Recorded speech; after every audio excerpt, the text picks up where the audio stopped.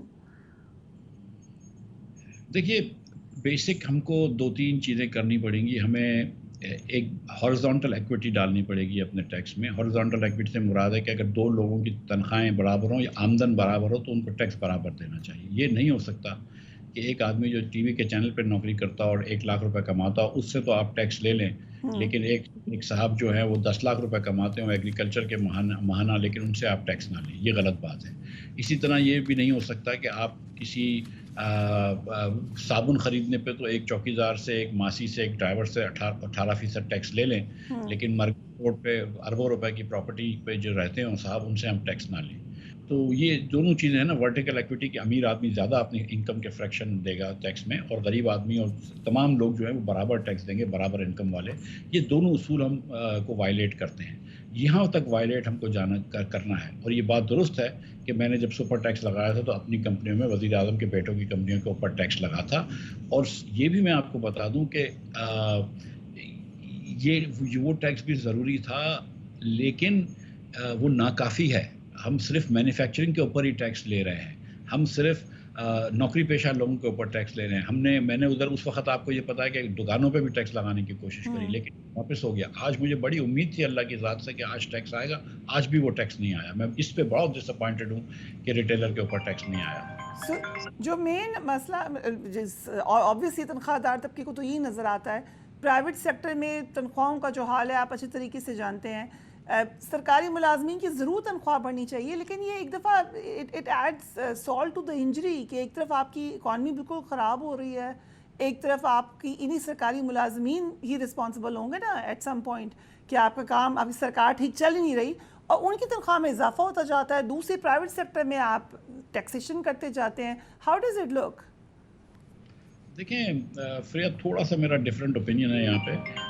2 چیزیں ہیں اس میں. ایک تو یہ ہے کہ پاکستان میں پینشن جو ہے وہ بہت تیزی سے آگے بڑھ رہی ہے. اب 1000 ارب روپے سے زیادہ پینشن ہو گئی. ایک زمانے میں پینشن جو تھی وہ 75% ہوتی تھی یا 60-70% ہوتی تھی وفاق کے وفاق کی. اور اس میں ہم سب کی پینشن ذرا ادارے گنوا دیجئے کون کون سے ہیں؟ اس میں سول اور گورنمنٹ اور ملٹری دونوں پینشن شامل ہیں. تو جب 400 ارب روپے حکومت کا خرچہ تھا حکومت چلانے کا, تو 300 ارب روپے پینشن ہوتی تھی. آج وہ 400 ارب روپے کا نمبر ہے وہ 800 ارب روپے ہو گیا, ڈبل ہو گیا. لیکن پینشن جو ہے وہ 3 گنا سے زیادہ ہو گئی، 1000 ارب کے اوپر بڑھ گئی ہے. تو پینشن کے ریفارم کی اورنگزیب نے بات کی ہے. پینشن کا ریفارم جو ہے اس کو کرنا ضروری ہے. بہت زیادہ آپ پینشنز دے رہے ہوتے ہیں، بہت زیادہ بینیفیشریز ہوتے ہیں، تو اس کو آپ نے دیکھنا ضروری ہے. کس نمبر طریقے ایک، سے؟ آئی ریممبر یہ بات تو بانی پی ٹی آئی چیئرمین نے بھی بار بار کی تھی کہ پینشنز کا بہت بڑا ہمارے اوپر بوجھ ہے. دیکھیں اگر ہم نے نہیں کیا تو 8 سال میں یہ دفاع سے بھی زیادہ خرچہ ہو جائے گا، پھر ہم نہیں دے سکیں گے. مثال کے طور پر ایک صاحب کام کرتے ہیں اور وہ ریٹائر ہوتے ہیں، آپ ان کو پینشن دیتے ہیں، ان کا انتقال ہوتا ہے تو پھر ان کی بیوہ کو آپ پینشن دیں.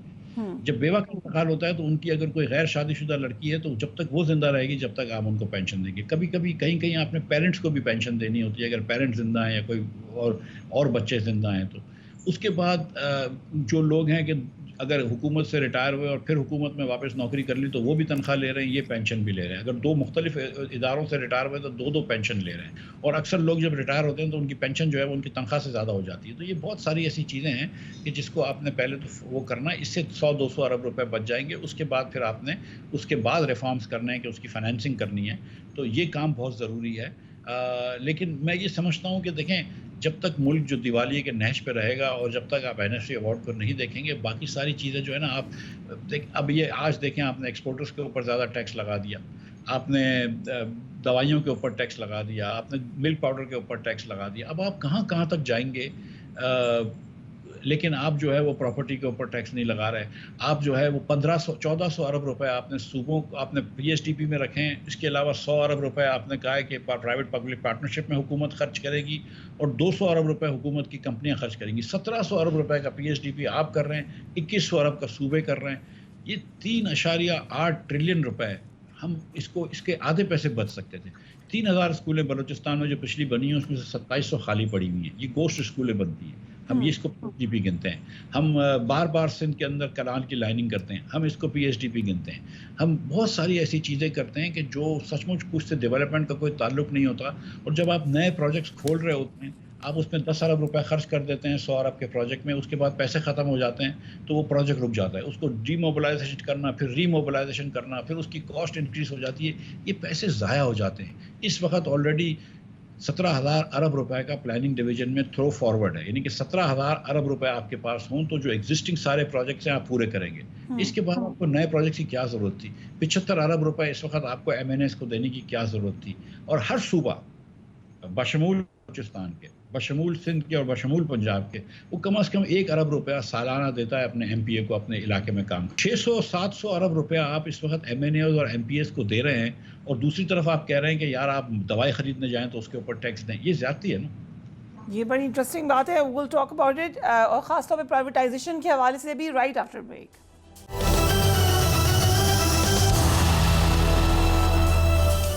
And welcome back. مفتاح اسماعیل صاحب، کل وزیر خزانہ نے اسٹیل مل کے حوالے سے کہا کہ اس کا کچھ نہیں ہو سکتا، وہ اسکریپ میں جائے گی. آلموسٹ ہم کہہ سکتے ہیں، آپ نے بھی ایک دفعہ PIA کے حوالے سے بھی کہا تھا. سو سلوشن اب کیا یہ ٹھیک سلوشن ہے؟ پرائیویٹائز کر دیں، کیا ہوگا کیا؟ جی میں نے یہ کہا تھا کہ جو PIA خریدے گا اس کو اسٹیل مل 1 روپے میں دے دیں گے، یا جس کو اسٹیل مل خریدے گا. ایگزیکٹلی وہی بات کر دی انہوں نے. تو سچی بات ہے کہ PIA اگر آپ بیچنے گئے ہیں تو PIA کے اوپر 635 ارب روپے کا قرض تھا. آپ نے وہ قرض ہٹایا. اب آپ بیچیں گے تو آپ کو 635 ارب روپے بھی نہیں ملیں گے، تو آپ نے شاید قرض سے کم میں بیچا ہے، رائٹ؟ تو سستے نیگیٹو اس میں بیچا ہے. اسی طرح آپ یہ سمجھیں کہ اسٹیل مل جو ہے وہ 1960 یا 1970 کی دہائی کے مشین رشین لگے ہوئے ہیں. آج جو مشین لگتے ہیں وہ اگر 1 کلو بنانے کے لیے 100 یونٹ استعمال کرتے ہیں بجلی کے، تو یہ جو تھا وہ 1 کلو بنانے کے لیے 1000 یونٹ بنتا ہے. یہ مشین جو ہے اس سے اب لوہا نہیں بن سکتا ہے. تو یہ بات اورنگزیب صاحب کی ٹھیک ہے. اس کو دیکھیں، ہم 7-8 سال سے یہ 4 حکومت کے اندر یہ اسٹیل مل بند پر رکھی ہوئی ہے اور ہم تنخواہیں دے رہے ہیں لوگوں کی. چلیں تنخواہیں دیتے رہے، ہمارے بھائی ہیں پاکستانی، لیکن آپ یہ نہیں چل سکتی نا. تو اس کو آپ بیچ دیں، زمینیں جو ہیں اس کو بیچ کے آپ کچھ پیسے جمع کر لیں. سو آپ نے ابھی پیپلز پارٹی کا بھی ذکر کیا، صاف طور پہ نظر آ رہا ہے کہ الائز جتنے گورنمنٹ کے ہیں وہ گورنمنٹ میں حصہ دار بننا چاہتے ہیں، رسپانسبلٹی شیئرنگ نہیں کرنی. کتنا آپ کو سسٹینیبل لگ رہی ہے اس بجٹ کی روشنی میں؟ حکومت کتنی سسٹین کرتی ہوئی نظر آ رہی ہے؟ دیکھیں یہ تو کہنا مشکل ہے، مجھے نہیں پتا کہ حکومت کتنا سسٹین کرے گی، لیکن دا فیکٹ کہ آپ مجھ سے یہ سوال پوچھ رہی ہیں، دا فیکٹ کہ پاکستان میں بات ہوتی ہے کہ یار یہ حکومت رہے گی، اگلے بجٹ تک رہے گی، نہیں رہے گی، 2 سال تک رہے گی، اس سے بھی ایک پولیٹیکل انسرٹنٹی بنتی ہے نا. جب آپ کا انویسٹر کو انویسٹ کرنا چاہتا ہے، خاص طور پہ بیرونی ملک کا انویسٹر، تو وہ سوچتا ہوگا کہ یار کتنے عرصے تک یہ رہیں گے، کیا عمران خان واپس آئیں گے، کچھ کوئی اور طریقے چلے جائیں گے، کوئی نان کانسٹیٹیوشنل سیٹ اپ میں چلے جائیں گے، کوئی ایمرجنسی آ جائے گی، کیئر ٹیکر آ جائے گا. یہ نارمل حالات ایسے نہیں ہونے چاہیے. نارمل حالات میں ہم کو پتہ ہونی چاہیے کہ یہ حکومت کچھ عرصے تک رہے گی، پھر 2028-29 میں الیکشنز ہوں گے، پھر اگلی حکومت آئے گی، لیکن ہم وہاں نہیں پہنچے ابھی تک. So if you were the finance minister PMLN کے، تو آپ کچھ فرق کرتے اس کے اندر؟ میڈم میں تو انسسٹ کرتا اور ناٹ کہ وہ ہوتا کہ یہ جب تک آپ NFC ایوارڈ کی بات نہیں کریں گے. میں 2017 کے اندر بھی میں نے یہ NSC کے اندر ایک پریزنٹیشن دی تھی کہ دیکھو میں 3 گنا بھی اگر ریونیو بڑھاؤں تو بجٹ بیلنس نہیں ہو سکتا. آپ نے اب میں نے یہ اخبار میں لکھ کے دیا ہے کہ 28% ٹیکس ٹو GDP ہوگا تب جا کے ٹیکس بیلنس ہوگا. تو جب تک آپ یہ چیزیں درست نہیں کریں گے تو جب دیکھیں یہ باقی سب چیزیں نا یہ سب کاسمیٹکس ہیں. جو اصل مسئلہ ہے وہ یہ ہے کہ آپ 13,000 ارب روپے جمع کریں گے، اس میں سے آپ 8,000 ارب روپے صوبوں کو دے دیں گے، جس میں کشمیر، آزاد کشمیر، گلگت بلتستان اور فاٹا کے جو ضلع اضلاع انضمام ہوئے وہ شامل نہیں ہیں. جب آپ ان کو بھی پیسے دے دیتے ہیں تو آپ 62-63% پیسے تو دے چکے ہیں. وفاق کے پاس جو پیسے رہتے ہیں وہ اتنے بھی نہیں ہیں کہ جس سے آپ قرضے کا سود ادا کر سکیں. آپ تو ڈیٹ ٹریپ میں پھنسے ہوئے ہیں. تو آپ تو ہر سال اور پیچھے ڈیٹ میں جا رہے ہیں. آپ کو اس کا کوئی نہ کوئی حل نکالنا پڑے گا. آپ کب تک یہ بینکرپسی کی نہج پہ رہیں گے؟ رائٹ. آپ PMLN میں ہیں اس وقت، کیونکہ زبیر صاحب نے تو چھوڑ دیا ہے. Are you still with PMLN؟ میں تو کافی عرصے پہلے PMLN میں، جس طرح زبیر صاحب نے پارٹی سے ریزائن کیا، میں نے کبھی نہیں کیا تھا، کیونکہ پارٹی سے ریزائن کچھ ہوتا نہیں ہے کانسیپٹ، کوئی ممبرس تو نہیں بنتے. میں نے عہدے سے تو میں خیال سے 1.5-2 سال پہلے ریزائن کر دیا تھا جنرل سیکرٹری کے عہدے سے. اس کے بعد نہ کبھی پارٹی نے کسی میٹنگ میں بلایا ہے مجھے، نہ میں نے کبھی گزارش کی ہے جانے کی، تو کوئی تعلق ہی نہیں ہے. سو could you be joining a new political party؟ جی شاید خاقان عباسی صاحب، سردار مہتاب عباسی صاحب، ڈاکٹر طارق ڈاکٹر ظفر مرزا صاحب اور معیز جعفری صاحب اور چند اور دوست مل کر جو ہے وہ ایک پارٹی بنا رہے ہیں، اور میں انشاءاللہ تعالیٰ اس پارٹی میں جوائن کروں گا. اینڈ جس کو عید کے بعد آئی گیس آپ لوگ اناؤنس کرنے جا رہے ہیں. جی عید اور محرم کے درمیان. سو شیڈو بجٹ اور اس قسم کے معاملات پھر پارٹی جب بن جائے گی پھر آپ لوگ دیکھا کریں گے اس کو؟ میڈم دیکھیں، میں آپ کو پتا ہے کہ ریگولر اخبار میں بھی لکھتا ہوں، ٹاک شوز میں بھی جاتا ہوں. بجٹ کے اوپر تھوڑی سی نظر ہے، شاید عباسی صاحب کی بھی ہے. ہم لوگ اس کے بارے میں بات کرتے ہیں. بڑا میں آپ کو سچ بتا رہا ہوں کہ ہم تمام چیزیں کوشش کر رہے ہیں، لیکن یہ بالکل بیکار. یہ چوک کے ارد گرد گھومنا، اس سے ہم آگے نہیں بڑھ سکیں گے. جو ہم نے بیسک غلطیاں کی ہم کو سدھارنی پڑیں گی. جو اس کا ہم کو جو زاویہ لینا چاہیے نا اوپر سے، وہ یہ لینا چاہیے کہ 1995 اور 2000 کے درمیان ہم ہندوستان، بنگلہ دیش، سری لنکا، نیپال اور مالدیپ سب سے آگے تھے. آج ہم سب سے پیچھے رہ گئے. تو کیا اچانک پاکستانیوں کا DNA خراب ہو گیا؟ اچانک پاکستانیوں کی ثقافت خراب ہو گئی؟ اچانک پاکستانیوں کا کلچر خراب ہو گیا؟ یا پاکستان کی حکمرانی خراب ہو گئی؟ تو جواب یہ ہے کہ پاکستانی کی حکمرانی خراب ہو گئی. اور جب تک حکمرانی کو ٹھیک نہیں کریں گے ہم پستگی کی طرف جا رہے ہیں. اب سارک میں صرف افغانستان ہم سے پیچھے رہ گیا ہے. اللہ معاف کرے ہم وہ دن نہ دیکھیں کہ ہم افغانستان سے پیچھے ہو جائیں. Right. Thank you so much Mufti Usman sahib for giving us time. Break لیتے ہیں اور ایلائز کیا سوچ رہے ہیں گورنمنٹ کے ہم پوچھیں گے فاروق ستار صاحب سے. who will be joining me right after the break.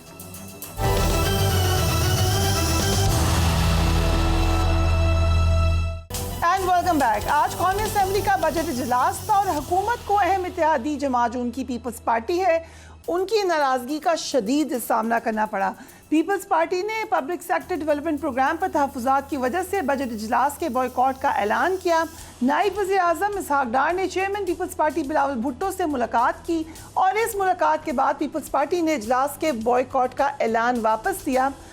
Peoples party کی قیادت نے آج PSDP کے حوالے سے اپنے تحفظات جس طریقے سے بتائے وہ بھی دیکھ لیجیے.